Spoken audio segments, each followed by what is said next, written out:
ያው ትንሽ ሀፍረት ነገር አያውቁም ፕሮፌሰር። እኔ እንኳን በሱ ፋንታ ጤፍ አከልኩ።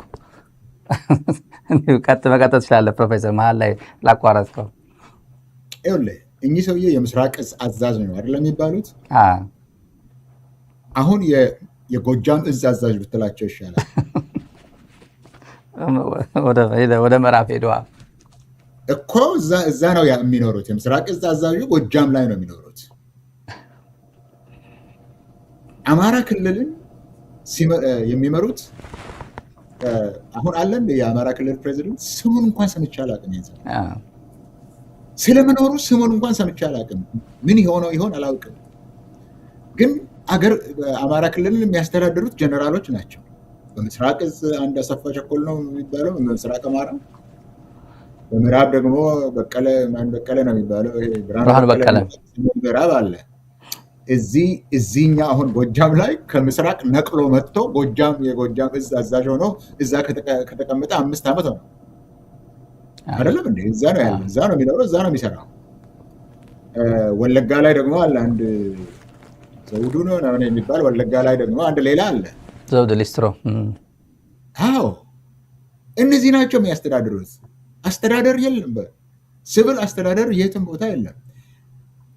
ለማለት የፈለግኩት እኚህ ሰውዬ ቪዲዮውን ሰው እንዲያዩ የፈለግኩት በፊት እነዚህ የጦር አዛዦች ናቸው የምትላቸው ባላቸው እዝ ቦታ ላይ ከተማ ላይ ህዝብን እየሰበሰቡ ነበረ የሚያነጋግሩት።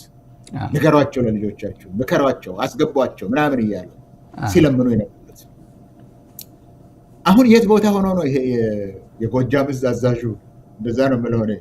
የጎጃም እዝ አዛዡ ምን ቦታ ላይ ቆሞ ነው አሁን የሚናገረው? 2 ቦታ ነው ያለው። ሁለተኛው ቦታ ላይ ጥቂት ወታደሮችን አስቀምጦ ነው የሚያናገረው የነበረው። ግንባር ላይ ወጥቶ ነው ለማነቃቃት እየፈለገ ያለው። ለምንድን ነው? አንድ ሉተናንት ጀነራል ነው፣ ሙሉ ጀነራል ሆኗል። ሌፍተናንት ነው። አንድ ሉተናንት ጀነራል እስከ ግንባር ሄዶ ጥቂት ሰው ወታደሮችን ለማነቃቃት የሚሞክርበት ምክንያቱ ምንድን ነው?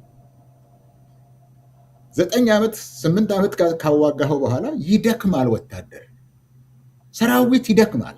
ሰው ነው ያለበት። ሰራዊቱ ደክሟል። ሰራዊቱ ውጊያን አይፈልግም። ይህንን ደግሞ ሰራዊቱም በምርኮ ጊዜ እየተናገረ ነው። ሻለቆች እየነገሩን ነው። ኮሎኔሎች እየነገሩን ነው።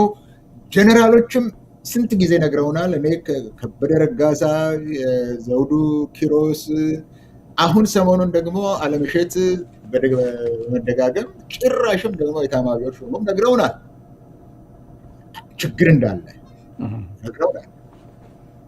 ስለዚህ መፎከር አለብህ። አየህ፣ ስትዘቅጥ ነው ምንድን ነው ያለው? ስትዘቅጥ መፎከር ታበዛለህ ያለው ዲስፕሌስ የሚያደርጉት ነው የምልህ እሱ ነው። አሁን ባለፈው ቀን በፓርላማ ሲደረግ የነበረው መደንፋት ነው። አየህ፣ እየደነፋህ ነው።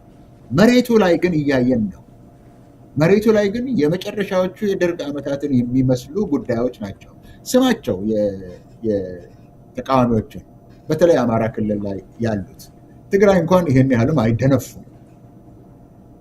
ግን አማራ ክልል ላይ ያሉት በጣም በራሳቸው መተማመን እየበዛ እንደመጣ ነው የምታየው።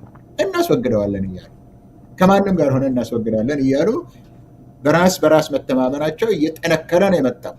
ከተሳሳቱ ጋር ነው እንደዚህ አይነት ነገር ነው የምሰማው።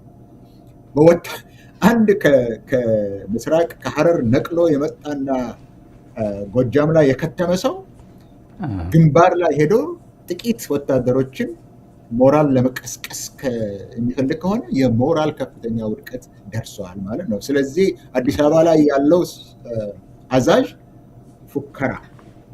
ፉከራ ውስጥ ገብቷል። እየፎከረ ነው እንጂ ምን አዲስ ቴክኖሎጂ አለው? ከድሮን በስተቀር ምን መጣ ነው? ወይም ይሄ አውሮፕላን ከዩኤኢ የመጣ መንዳት መቻላቸውንም አላውቅም። ምክንያቱም ሚራዥ እነሱ ሲገዙት ከነበረ የተለየ አውሮፕላን ነው። ስለዚህ ምን አዲስ ነገር አለ? እንደዚህ ያራቀክ ትንሽ ለነፃነት ዋጋ የሰጡትን ዋጋ የላቸውም፣ መዋጋት አትችሉም፣ ከተማ ለምዳችኋል፣ ጫት መቃም ለምዳችኋል፣ አትዋጉም እያለ 8 ዓመት ፈጀ።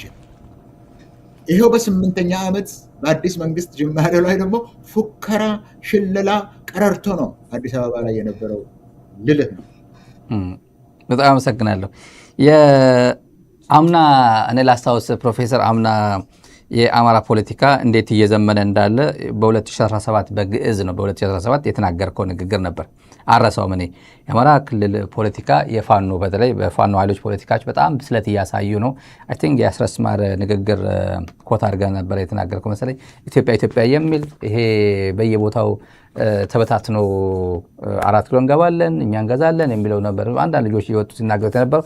እሱ አሁን ተገርቶ በጣም እየዘመነ ነው፣ ጥሩ መንገድ ይሄዷል ብለህ 2017 ገልጸው ነበርና አሁን ደግሞ የበለጠ እያዘመኑት ነው። በጣም አድርጎ ሁሉም ኮምፕሬሄንሲቭሊ ስለ ኢትዮጵያ የሚያስብ ከትግራይ ጋር ከኦሮሞ ሕዝብ ጋር ከተለያዩ አካባቢ ነበር ሆሪዞንታል ነገሮችን እያቃለለ ወደ ሚዲያ የሚመጡ ሰዎች በጣም ጥልቀት ያለው ፖለቲካ ይዘው እየመጡ ነው።